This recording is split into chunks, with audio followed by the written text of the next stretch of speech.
A'udzubillahi minasyaitonirrajim. Bismillahirrahmanirrahim. Alhamdulillahirabbil alamin. Nahmaduhu wa nasta'inuhu wa nastahdihi wa nastaghfiruh. Wa na'udzu billahi min syururi anfusina wa min sayyiati a'malina. Man yahdihillahu fala mudilla lahu wa man yudlilhu fala hadiyalah. Nashhadu an la ilaha illallah wa nashhadu anna Muhammadan abduhu wa rasuluh. Allahumma salli ala sayyidina Muhammad wa ala alihi wa sahbihi ajma'in. InsyaAllah, marilah kita sama-sama memulakan majlis kuliah maghrib kita pada malam ni dengan sama-sama kita membaca surah Al-Fatihah. A'udzubillahi minasyaitonirrajim. Bismillahirrahmanirrahim. Alhamdulillahirabbil alamin, arrahmanirrahim, maliki yaumiddin. Iyyaka na'budu wa iyyaka nasta'in. Ihdinas siratal mustaqim, siratal ladzina an'amta 'alaihim ghairil maghdubi 'alaihim waladdallin. Amin. Amin, amin, amin ya rabbal alamin. Bersyukur pada Allah Subhanahu wa taala, salawat dan salam kita panjatkan kepada baginda Nabi sallallahu alaihi wasallam. Alhamdulillah, kita diberi izin oleh Allah Subhanahu wa taala pada malam ini untuk duduk bersama-sama dan dalam majlis ilmu untuk kita sama-sama membaca dan mengenali serba sedikit beberapa orang daripada sahabat Nabi sallallahu alaihi wasallam. Yang saya kasihi Tuan Imam, yang dikasihi Tuan Bilal dan seterusnya ahli jemaah, tetamu-tetamu Allah Subhanahu wa taala. Pada malam ini insya-Allah kita akan menyambung kembali kisah penceritaan tentang setiap minggu insya-Allah kita akan mengenali seorang sahabat. Tetapi kita tidaklah membaca, apabila kita membaca setiap minggu satu sahabat ni, kita tidaklah membaca semua sekali kisah tentang sahabat tersebut, tapi kita akan ambil beberapa part yang terkenal di dalam hidup para sahabat tersebut. Jadi kenapa kita bercerita tentang kisah sahabat ini adalah kerana Nabi sallallahu alaihi wasallam pernah menyebutkan ashabi kan nujum. Nabi kata sahabat-sahabatku ini adalah umpama bintang-bintang di langit. Jadi fa bi ayyi iqtadaitum ihtadaitum, bagaimana sahaja kamu ambil, dari sudut apa pun kamu ambil, dari part bagaimana pun kamu ambil pada hidup mereka ini, maka kamu akan mendapat petunjuk. Artinya ialah kerana kita tidak sempat berjumpa dengan Nabi sallallahu alaihi wasallam, tetapi Nabi telah mendidik, telah mentarbiah, telah melahirkan orang-orang yang merupakan hasil daripada pembinaan baginda Nabi sallallahu alaihi wasallam yang kita panggil sebagai sahabat. Dan kemudian sahabat-sahabat inilah yang telah membawa Islam ini ke merata seluruh alam, sampailah kepada ke utara Afrika, kepada negeri Syam, kepada Khurasan, kepada India dan juga berbagai tempat lagi, kecuali tempat kita lah yang tak sempat sahabat nak jumpa kerana terlalu jauh. Jadi sahabat-sahabat inilah yang telah mengajar manusia-manusia yang baru masuk Islam daripada seluruh tempat itu.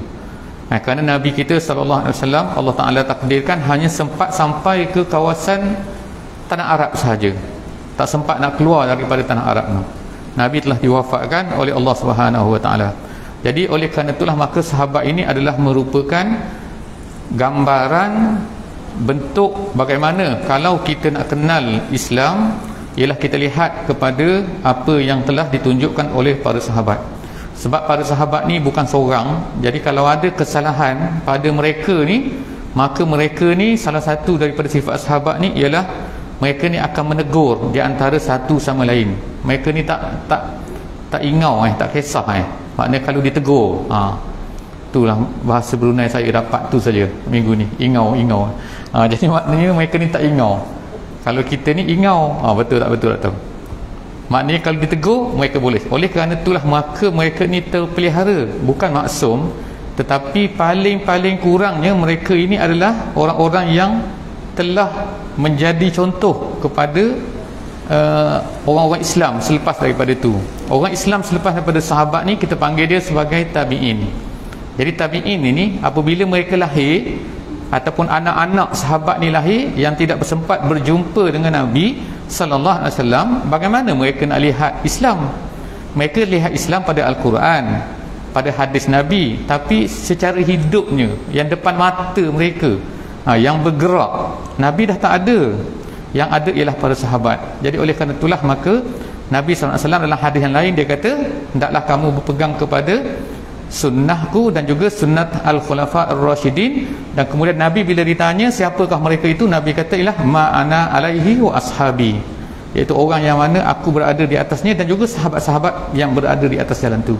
Jadi insya-Allah kita belajar sedikit, kita kenali sedikit. Kita tak ambil semua sahabat kita sebutkan, kita ambil hanya sahabat-sahabat yang jarang-jarang pula tu disebut, tapi mereka ni hebat sebenarnya. Sahabat-sahabat yang popular Abu Bakar, Umar, Uthman, Sayyidina Ali itu memang dah masyhur dah. Jadi pada malam ni insya-Allah kita sesi yang kelima.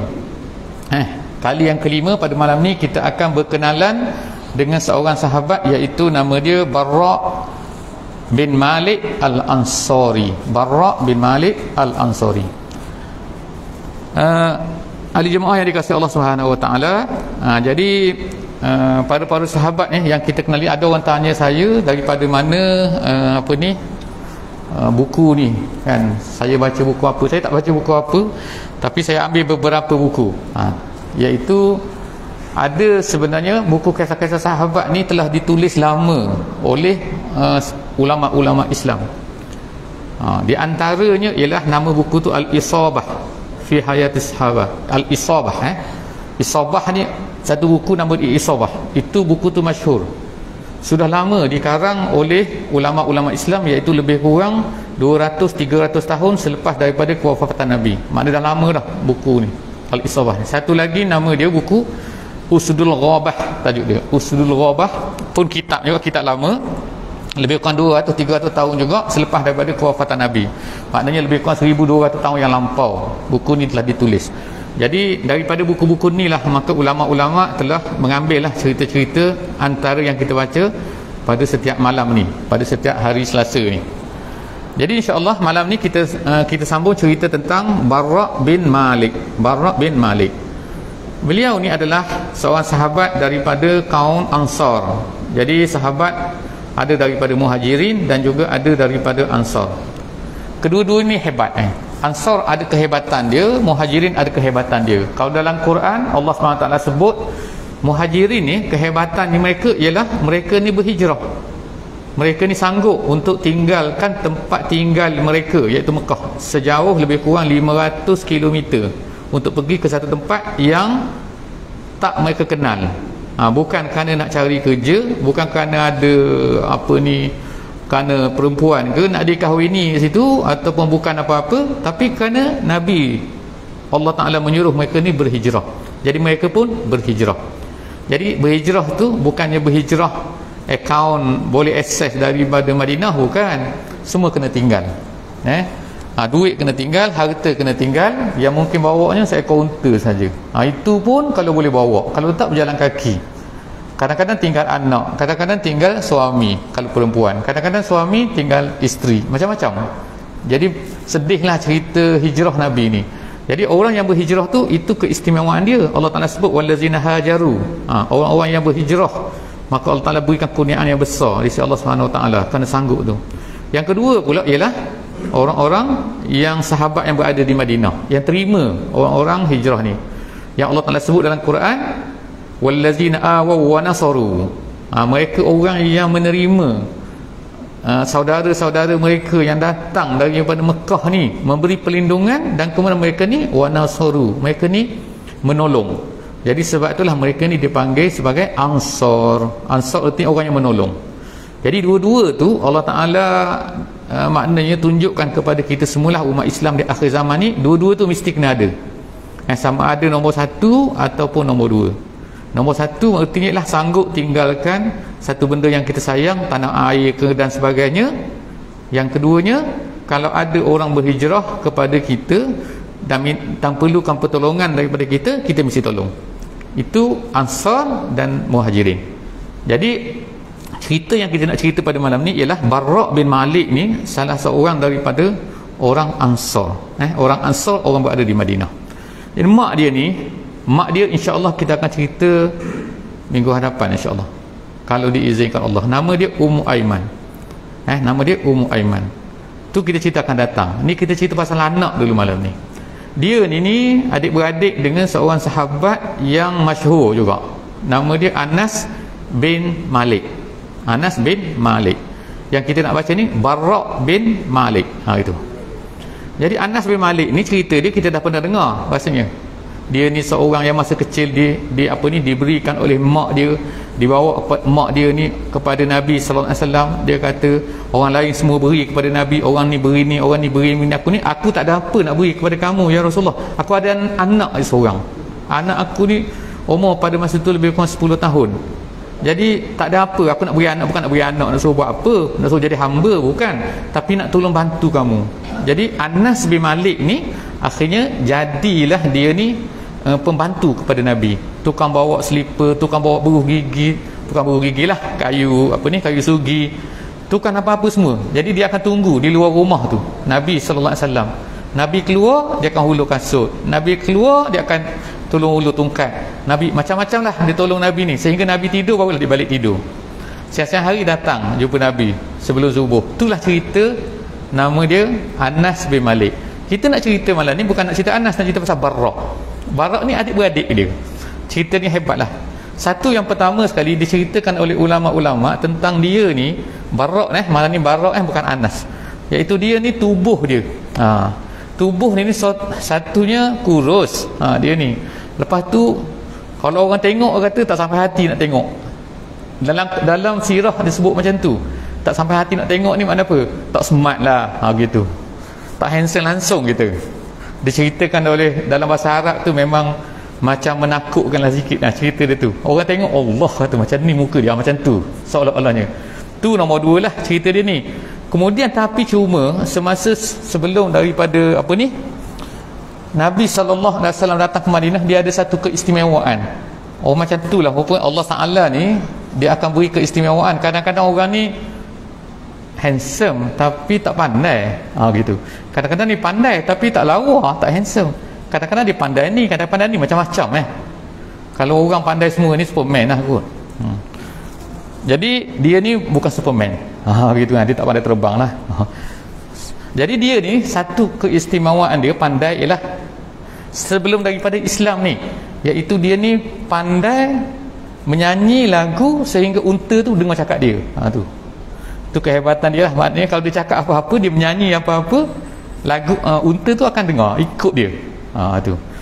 Itu kadang-kadang ada juga orang kita pandai buat lagu burung lah, buat lagu, ada kadang-kadang orang tu macam tu, lagu kambing ke lagu kucing, tahulah kan.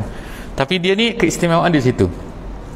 Kemudian dia ni yang keistimewaan yang kita nak cerita pada malam ni tentang dia ni ialah kehebatan dan keberanian dia. Kehebatan, keberanian dia. Berani dia ni sampai melampau-lampau. Melampau-lampau ni kita tak boleh nak imagine berani dia tu macam mana lah kalau kita sekarang ni.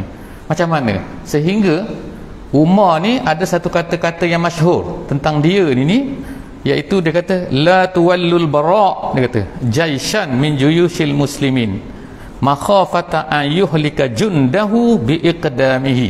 Tu kata Sayyidina Umar. Maksud kata-kata ni ialah dia kata janganlah kamu semua ni lantik Barra' ni untuk mengetuai mana-mana tentera umat Islam.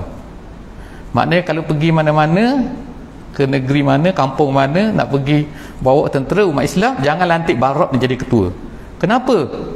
Sebab dia ni terlalu berani sangat, melampau sangat berani dia ni. Jadi sebab apa dia kata kalau dia jadi ketua, habis nanti orang Islam, hancur dia. Sebab apa? Dia tak kira lah. Jadi tu kata-kata Sayyidina Umar yang masyhur lah tentang Barra' ni. Jadi insya-Allah kita cerita selepas daripada Nabi sallallahu alaihi wasallam ni wafat, berlakulah satu peristiwa yang besarlah dalam sejarah umat Islam, iaitu murtad. Orang murtad dan orang tak nak bayar zakat.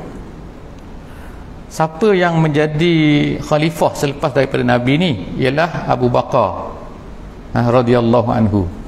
Abu Bakar ni dia ni seorang yang lemah lembut. Dia berbeza kita sebut dengan Saidina Umar radhiyallahu anhu. Umar ni jenis garang, Umar ni jenis apa lagi, bengkeng, jenis orang takut lah pada Saidina Umar ni, samsing sikit. Orang Kelantan debel ya. Dia ni debel sikit dia ni, Saidina Umar ni. Tapi Abu Bakar ni seorang yang lemah lembut dan sebagainya lah. Kalau ikut logiknya, apabila Nabi SAW wafat, patutnya Umar lah jadi ketua. Biasanya orang nak jadi ketua ni orang yang biasanya orang akan lantik orang yang hebat-hebat lah.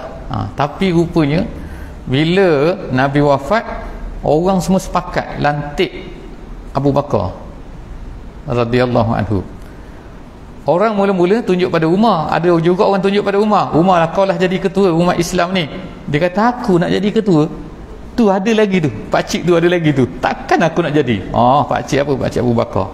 Abu Bakar ni orang lemah lembut Tapi bila dia jadi khalifah, tiba-tiba orang murtad, orang tak nak bayar zakat. Dia dua perkara yang berlaku tu, satu tak murtad, satu tak nak bayar zakat. Yang jadi murtad ramai-ramai tu kerana ada nabi-nabi palsu dipanggil. Nabi palsu. Nabi palsu ni yang paling samsing sekali, nama dia Musailamah bin Al-Kazzab. Musailamah Al-Kazzab. Musailamah Al-Kazzab. Masyhurlah, Kazzab ni maknanya bapak penipu dia.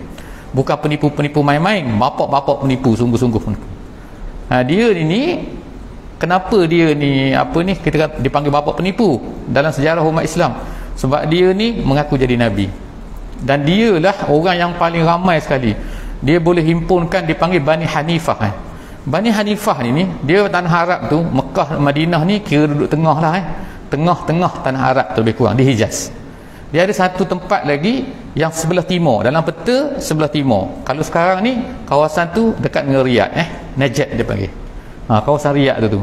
Ni tak ada kaitan dengan Riyadh tak Riyadh ni Tapi nak cerita, zaman tu Musailamah bin Al-Kazzab tu memang lahir dari situ. Kawasan tu yang tinggal ialah Bani Hanifah. Jadi mereka ni bila Musailamatul Kazzab ni dia mengaku jadi nabi, pada masa tu bukan sikit yang jadi nabi, yang mengaku jadi nabi, yang murtad, yang tak nak bayar zakat. Dia lebih kurang ada 11 kumpulan. Jadi Saidina Abu Bakar radhiyallahu anhu dia telah menubuhkan 11 batalion tentera, lebih kurang 13,000 orang Islam yang sanggup jadi tentera, dibahagikan kepada 11 batalion. Setiap satu batalion tu diketuai oleh seorang sahabat yang ahli perang lah. Ada Ikrimah bin Abi Jahal yang memang Islam hebat lah, kemudian ada Khalid bin Al-Walid, ada Sa'ad bin Abi Waqqas. Tu semua tu adalah ketua-ketua umat Islam yang ketua-ketua batalion. Jadi setiap satu batalion tu dihantar oleh Saidina Abu Bakar kepada satu-satu kawasan. Jadi dibahagikan kawasan tanah Arab tu kepada 11. Jadi dia hantar sini satu, sini satu, sini satu. Tujuan kerja dia ialah balik semula kepada Islam. Inilah yang kita kata bahawa hebatnya Abu Bakar ni. Nampak macam lembut-lembut je, tapi lembut-lembut dia 11 tentera, 11 batalion dia boleh bentuk. Dalam keadaan dia memerintah pada masa tu hanya 2 tahun saja, 2 tahun lebih sikit je. Dalam masa 2 tahun tu kerja dia ialah satu je, fokus dia nak bawa orang balik semula kepada Islam. Jadi orang yang murtad pada masa tu bukan murtad macam sekarang lah, mungkin seorang-seorang masuk Islam seorang murtad. Tak, ni habis satu semua sekali pada masa tu, kecuali 3 tempat saja yang tidak murtad, Madinah, Mekah dan juga Taif. Jadi akhirnya, jadi kita cerita pada malam ni ialah satu kelompok yang paling besar tu lah, iaitu Musailamatul Kazzab. Musailamatul Kazzab ni yang ikut dia seramai 40,000 orang. Ramai tu. Tentera Islam tadi kita kata ada 13,000 je semua sekali, itu pun semua batalion. Yang pergi kepada Musailamah Al-Kazzab ni hanya beberapa ribu saja. Sampai-sampai nak lawan 40,000 orang nak lawan ni. Macam mana ni? Di tempat di mana? Kawasan Riyadh sekarang Jadi Musailamah ni sebenarnya dia ceritakan dalam sirah, sebagaimana disebutkan ulama-ulama seperti Ibn Hajar dan juga lain-lain. Dia kata orang-orang yang ikut Musailamah ni sebenarnya mereka setengah tu tak percaya kepada Musailamah. Tak percaya kepada Musailamah, artinya mereka ni tak yakin Musailamah ni nabi. Tapi mereka ada satu kata-kata yang masyhur, iaitu mereka kata asyhadu anna Musailamata kazzabun.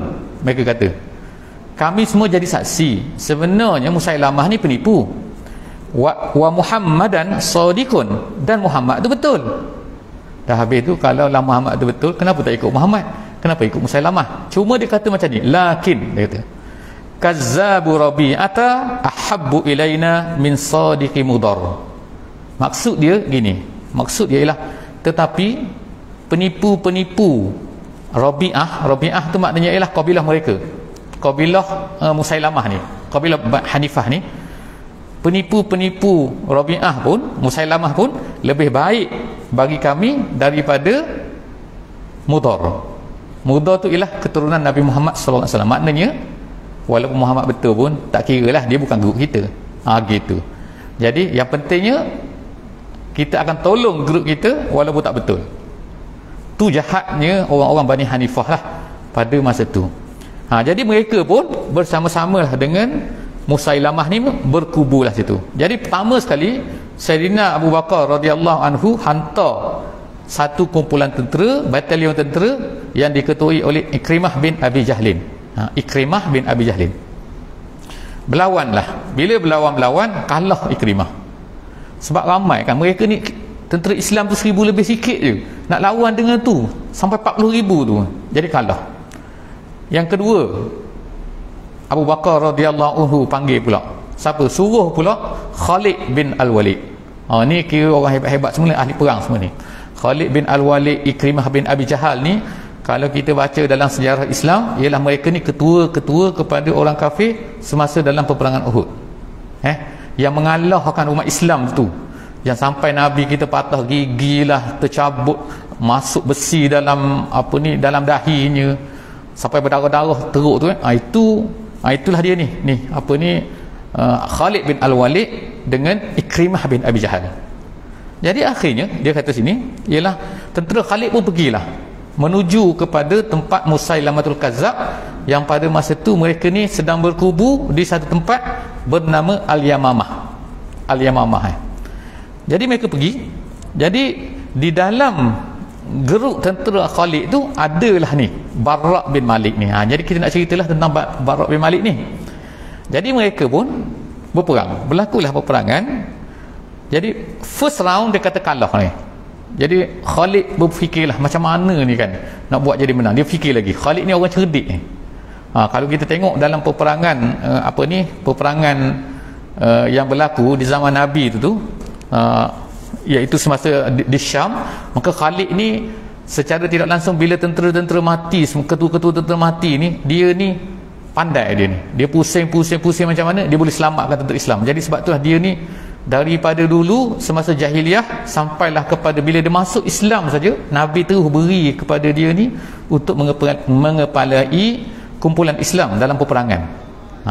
Walaupun kita kata dia ni adalah dari segi benda lain dia tak adalah kata hebat dari segi makna, dari segi Quran ke, dari segi ilmu ke, dari segi tak, tapi dari segi masalah perang dia memang hebat. Kemudian jadi round kedua, sekarang ni round kedua peperangan ni peperangan Al-Yamamah. Peperangan Yamamah ni masyhur dalam sejarah Islam sebab Sayyidina ramainya para sahabat yang mati, lebih kurang 1000 lebih. 1000 lebih tu kira ramai lah tu. Sebab apa, tentera Islam pun bukan banyak pun. Jadi berlaku peperangan ni dahsyat, dia kata. Di antara peperangan yang dahsyat sebab ramai orang-orang hafiz Quran mati masa ni. Inilah yang berkaitan dengan apabila Sayyidina Abu Bakar radhiyallahu anhu dengar ramai sangat orang-orang yang hafiz Quran ni mati pada masa ni. Mereka ni hafiz Quran tu pergi perang. Jadi bila ramai mati, jadi Abu Bakar pun risau. Jadi bila risau, sebab itulah berlaku selepas daripada tu dia kumpulkan Quran tu, dia suruh tuliskan Quran.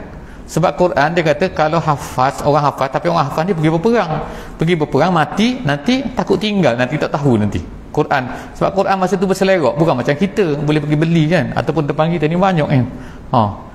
Berlambat-lambat tak ada orang nak baca kan. Terlebih Quran daripada orang maknanya kan.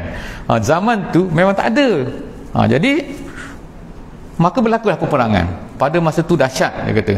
Ramai di antara sahabatnya, di antara ada sahabat tu seperti Sabit bin Qais, dia kata, yang telah dahsyat sangat peperangan tu sebab dia gali lubang, dia tanam kaki dia tu, dia perang sampai mati, sampai syahid ni. Begitu juga adik kepada Umar bin Al-Khattab nama Zaid pun macam tu juga dia kata. Jadi mereka pun pada masa tu Barak pula ni, di kita Barak kita ni ialah dia ni dia pun bertempik lah pada masa tu. Dia kata dia ni jadi ketua pada masa tu kepada orang-orang Ansar. Dia ni orang Ansar jadi ketua kepada orang Ansar. Dia kata ya ma'syaral Ansar, wahai orang Ansar semua, la yufakkiruna ahadum minkum birruju' ilal Madinah. Jangan siapa-siapa di kalangan kamu ni berfikir untuk balik ke Madinah. Jangan fikir nak balik lah mana. Kalau fikir nak balik nanti kan duk fikir pasal rumah, fikir pasal tak, jangan fikir dia kata. Fala madinata lakum ba'dal yaum. Hari ni dia kata tak ada Madinah dah. Itu. Fala madinata lakum ba'dal yaum. Selepas hari ni tak ada dah Madinah. Semua kita ni kira matilah hari tu. Jadi kemudian dia kata wa innama huwallahu wahdah. Yang ada ni Allah Taala saja. Summal jannah, dan kemudian syurga. Tu tempik dia tu kepada orang-orang Ansar semua. Jadi mereka pun berperang lah. Jadi Musailamah ni dengan tenteranya sangat ramai ni lari akhirnya masuk ke dalam satu kubu yang besar, kubu kota ini dipanggil sampai dalam sejarah Islam nama dia Hadiqatul Maut nama dia. Hadiqatul Maut ini iaitu satu kota yang dibina oleh Musailamah ni, di mana kota ini dinamakan kota maut, kota mati kota maut, bukan kota tu mati tak ada orang, tapi kota tu tempat bunuh yang sangat ramai orang. Sebab dalam kota tu nanti dalam peperangan tu seramai 20,000 orang mati dalam tu. 20,000 orang mati dalam tu saja. Jadi nak masuk kota tu, tentera Islam sampai dia tak boleh nak masuk dalam kota tu. Kota tu sangat tinggi, dia kata tak boleh nak panjat, dan kemudian mereka duduk atas kota tu, kemudian mereka panah sahabat-sahabat yang mendekati kota tu. Jadi macam mana nak buat? Cara ni satu saja kata nak kalahkan ni, iaitu dengan buka pintu kota tu. Jadi nak buka pintu macam mana? Siapa nak masuk ke dalam? Jadi apa kata pada masa ni lah dia kata Barak ni hebat, dia kata keberanian dia. Apa dia kata ya kaum, wahai kaum semua, wahai sahabat-sahabatku, da'uni ala tursin, kamu ambil aku ni letak di atas syir tu. Apa ni syir? Perisai perisai yang tentera pegang tu. Warfa'ut tursa ala rimah, kemudian kamu angkat tu kamu letakkan aku duduk atas tu atas syir tadi tu, atas perisai tadi, kemudian kamu hulurkan tinggi-tinggi guna tombak kamu tu, letakkan tu syir tadi atas tadi tu, perisai tadi atas tu, aku duduk atas tu, dia kata kamu angkat aku sampai atas tu, dia kata summa ikzifuni ilal hadiqati qariban min babiha, kamu angkat kemudian kamu lempar aku yang duduk atas tu masuk ke dalam sebelah sana tu. Jadi kalau fikir kita maknanya dah masuk sana habis dah kena bunuh kan. Sebab apa? Dan nak angkat, tapi dia kata kalau tak buka pintu ni tak mungkin kita akan dapat menang. Jadi pada hari tu dia pun dicakap macam tu. Jadi sahabat-sahabat dua, dia kata, jadi sahabat-sahabat dia pun buat sebagaimana yang dia minta tu. Kemudian dia kata fa imma an ustashhad, sama ada aku ni mati syahid hari ni, wa imma an aftahalakum albab, ataupun kemungkinan aku dapat buka pintu ni. Jadi sahabat-sahabat pun buatlah. Tu nak kata dia ni berani. Jadi letakkan di hujung tu, kemudian diangkat, apa jadi dia kata dia lemparkan dia sekali dengan tombak-tombak tadi, dengan dengan perisai tadi tu, campak sebelah sana. Bila campak sebelah sana, kita kata apa lagi kan, kenalah ditikam oleh orang dalam tembok dalam tu dalam Hadiqatul Maut tu, Musailamah dengan tentera-tentera. Apa jadi pada dia? Dia boleh, nombor satu, dia lawan habis-habis orang atas tu, dan dia boleh bunuh 10 orang sebelum buka pintu. Yang keduanya, sebelum daripada buka pintu tu, dia telah ditikam, dia kata 80 lebih kena atas tubuh dia tu, tapi sempat buka pintu tu. Jadi bila sempat buka pintu, orang Islam pun masuk, dan akhirnya berlakulah peperangan dalam tu. Dan dalam tu lah dia kata 20,000 orang tentera Musailamah Al-Kadzdzab ni mati dalam tu. Dan akhirnya Musailamah tu dibunuh oleh seorang yang bernama Wahsy. Yang kita tahu Wahsy tu ialah orang yang bunuh Hamzah tu, hamba yang daripada Afrika. Dia yang bunuh Hamzah, yang tikam tu, dan dia juga yang bunuh Musailamah Al-Kadzdzab. Sehingga dia kata aku tak tahulah, dia kata mana satulah yang lebih baik, yang aku rasa ni lah, kata sebab apa, aku telah bunuh orang yang paling Nabi sayang dan aku bunuh orang yang paling Nabi benci. Dan sama ada dapat balas ke tidak, wallahu a'lam lah dosa aku tu, dia kata. Tapi lepas tu dia pun rasa gembira lah, sebab dia tu bila dia masuk Islam, lepas daripada dia bunuh Hamzah tu, dia rasa sangat-sangat bersalah dia ni. Dia jumpa Nabi pun, Nabi tanya, ni Wahsy?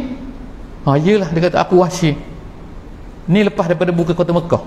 Jadi Wahsy, Nabi kata, ya aku dah Islam dah. Dia kata tak apalah, Nabi kata, tapi lepas ni jangan tengok aku lagi, aku tak nak tengok mukamu, sebab aku tak boleh tengok mukamu, aku tinggalkan Hamzah. Jadi sebab itulah dia kata, dia pun bersumpah, dia kata aku selama aku hidup ni aku nak bunuh orang paling jahat sekali.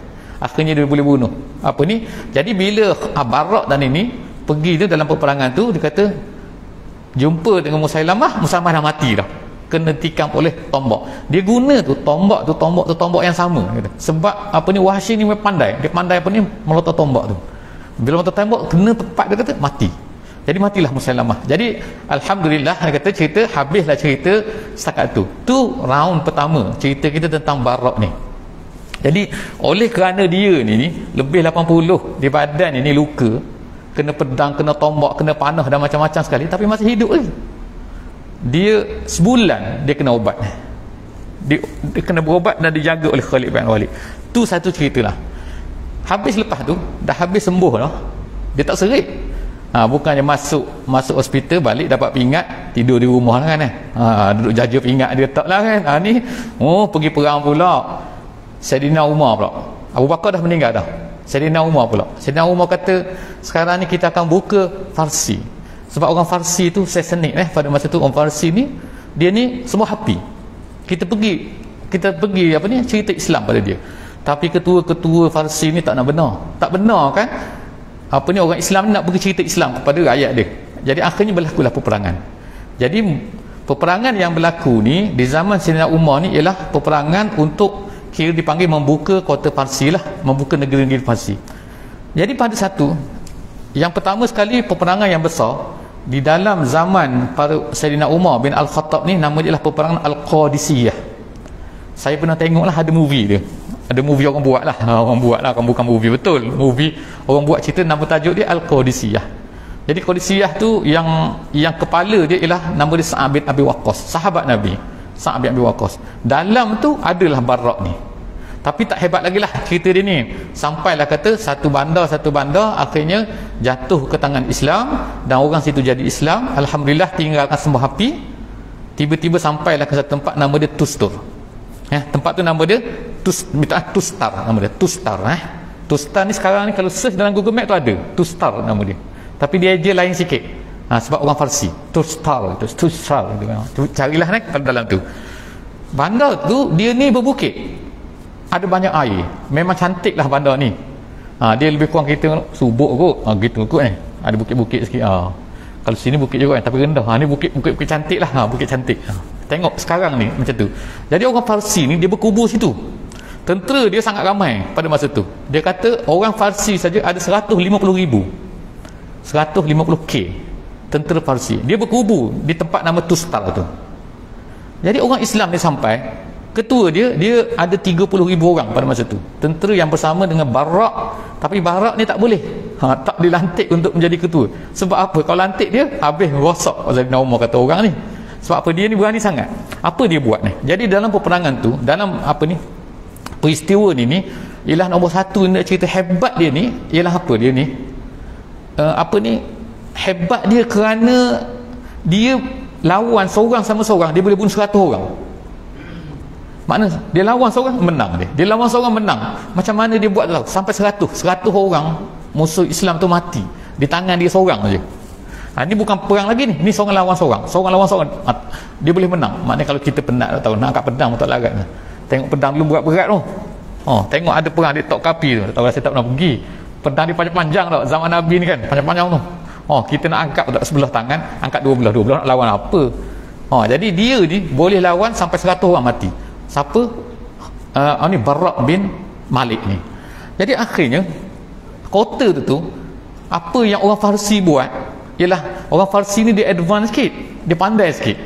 teknologi tinggi lah kita masa tu. Kalau kes zaman sekarang ni ada semua lah, nuklear tak, bom apa benda tu kan, apa ni Soviet ke Ukraine ke tak tahulah tu ni, pandai ni dia ni. Apa dia buat pada masa tu? Tak pernah ada orang Arab, iaitu dia guna cangkuk besi. Dia kata cangkuk besi tu, dia duduk atas kota tu, dia pakai cangkuk besi. Cangkuk tu dia panaskan dengan api. Bila dah panas tu, dia pun apa ni, buat macam mata kail tu, dia layang ke bawah tu. Jadi orang Islam duduk bawah tu kena, dia kata hancur, dia kata memang bercerai apa ni, tulang dengan daging, dan memang melting, apa ni melting, dia kata apa ni, cair daging tu. Dia kata dahsyat tak dahsyat dia punya apa ni, besi tu panas tu, kata macam tu, dia kata. Jadi orang Islam takut, pergi dekat dia pusing benda tu, pergi dekat dia pusing tu daripada atas kota. Orang Islam fikir macam mana nak panjat ni. Last sekali dia cerita ialah ada seorang, dia kata adik dia bernama Anas tadi Anas tu join sekali pada masa tu, join dengan Malik ni, join dengan Barak bin Malik ni. Dia tadi adik dia Anas bin Malik, dia Barak bin Malik. Jadi hayung sangkut adik dia tu, sangkut naik atas. Apa dia buat ni, Barak bin Malik ni, dia panjat ikut tu besi panas tu, sampai dia kata dia pergi kepada tempat, sampai dapat adik dia tu, dia lepaskan adik dia daripada besi tu, dia pegang dengan tangan dia, tapi tangan dia tinggal tulang. Dia kata daging dia hancur sampai dia jatuh ke bawah. Dia kata pada masa tu kita dah tersangkut teruk ni, yang ramai mati lah tu, sangkut dengan besi panas tu. Jadi adik dia terlepas dan dia pun terlepas, tapi tangan dia hancur, dia kata. Jadi pada masa tu lah dia kata dia sakit sangat sampailah dia ni syahid di situ. Jadi inilah maknanya peperangan yang dahsyat, dia kata di Tustar ni, sehingga orang Islam satunya Barak ni lah meninggal, Barak ni syahid. Yang keduanya, sampai orang Islam pada masa tu sampai tak sempat nak sembahyang subuh, sebab peperangan tu berlaku berterusan sampai tak sempat nak sembahyang, sampai dia kata matahari tinggi baru boleh sembahyang subuh orang Islam pada masa tu. Sebab jadi itu akhirnya di Tustar itulah dia kata, maka dimakamkan, ditanam syahid Barak bin Malik ni. Jadi kisah dia berhenti ke situ. Cuma kita nak cerita sini lah bagaimana sebenarnya para sahabat ni, kadang-kadang kita tak kenal dia, tapi mereka ni sebenarnya ramai berselerok, mati di mana-mana lah katakan. Syahid lah ni, kita tak kata mati. Kalau ikut dalam Quran kata bukan mati bukan amwat, bal ahya inda rabbihim yurzakun. Bahkan mereka ni, orang yang syahid ni adalah orang-orang yang sebenarnya hidup di sisi Allah Subhanahu wa taala. Jadi tu cerita tentang selepas daripada tu beberapa pengajaran lah yang kata kita ambil ialah macam mana tadi tu kita kata cerita bahawa dia ni boleh di lambung tinggi tu, di lambung tadi kan, diletakkan di atas, di hujung tombak tu, lepas tu dia letak atas perisai tu, macam dia campakkan seberang sana tu. Macam mana dia boleh jadi macam tu? Ada orang tanya, sebab dia ringan. Sebab dia, aku ringan, orang lain berat semua nanti. Dah kalau kita ni berat-berat ni 100 kilo nak angkat tak. Jadi dia mungkin 40-50 kilo je kok, di lambung mudah sampai ke sana. Tu maknanya cerita kelebihan yang Allah Ta'ala beri. Jadi pengajaran daripada kisah-kisah yang berlaku ni pada Barak ni, dia kata ialah janganlah kita pandang seseorang itu pada tubuh badan dia. Allah Ta'ala tidak melihat kepada rupa bentuk kita, tapi Allah Ta'ala tengok kepada amal dan juga hati kita. Itu nombor satu lah. Yang keduanya, para sahabat ni, walaupun mereka ni kalau kita tengok bahawa sembahyang di Madinah, sembahyang di Makkah Al-Mukarramah, kalau ikutnya pahala tu besar, sampai ratus ribu kali ganda, setengah riwayat kata sembahyang 2 rakaat di Masjidil Haram lebih baik daripada sembahyang di masjid balai ibadah mata-mata. Contoh kan kata kan, sembahyang Masjidil Haram. Lepas tu yang kedua makam tingginya pahala ialah sembahyang di Masjid Nabi di Madinah Al-Munawwarah. Tu yang kedua. Yang ketiga, Nabi kata di Masjidil Aqsa. 3 tempat saja dalam hadis. La tashuddur rihal, Nabi kata, illa ila salasati masajid. Jangan kamu sibuk nak berjalan-jalan nak pergi cari masjid, kecuali 3 masjid saja kamu boleh pergi. Yang kau nak bersusah-susah, kalau nak susah-susah. Jadi Nabi sebut 1, 2, 3. Tapi para sahabat ni, walaupun mereka tahu sembahyang di Kaabah tu pahala dia besar, sembahyang di Masjid Nabawi tu pahala dia besar, tapi majoriti mereka jarang yang mati di kawasan di Mekah ataupun di Madinah. Majoriti mereka ni mati tengok sini kan. Mereka mati di mana ni? Di Tustar. Tusnah di mana kita pun tak tahu. Takkanlah nak balik mayat dia memang tanah situlah, dia mati dia tak situlah. Jadi maknanya ialah sahabat-sahabat ni kerana apa? Kerana mereka tahu bahawa untuk menyebarkan agama, untuk menyebarkan Islam kan, matikan Islam tu lebih besar lagi pahala dia daripada ni. Bukanlah maknanya itu tak bagus, bukan sembahyang tu tak bagus, bukan sembahyang di masjid tak. Tapi maknanya ialah pahala yang besar ialah juga apabila kita sudah habis sembahyang tu ialah bertebaran dah untuk menyebarkan agama, insya-Allah. Jadi setakat itulah saja insya-Allah pengajaran. Jadi insya-Allah minggu depan kita akan dengar pula cerita tentang mak dia pula. Mak dia jadi Ummu Sulaim nama dia. Setakat itulah saja. Aku qauli hadza wa astaghfirullahal azim li wa lakum. Insya-Allah kita tangguh dengan tasbih kifarah dan juga surah wal asr. Bismillahirrahmanirrahim. Wal asr innal insana lafi khusr illa allazina amanu wa amilus solihat wa tawasaw bil haqqi wa tawasaw. Subhanakallahumma wa bihamdika asyhadu an la ilaha illa anta astaghfiruka wa atubu. Assalamualaikum warahmatullahi wabarakatuh.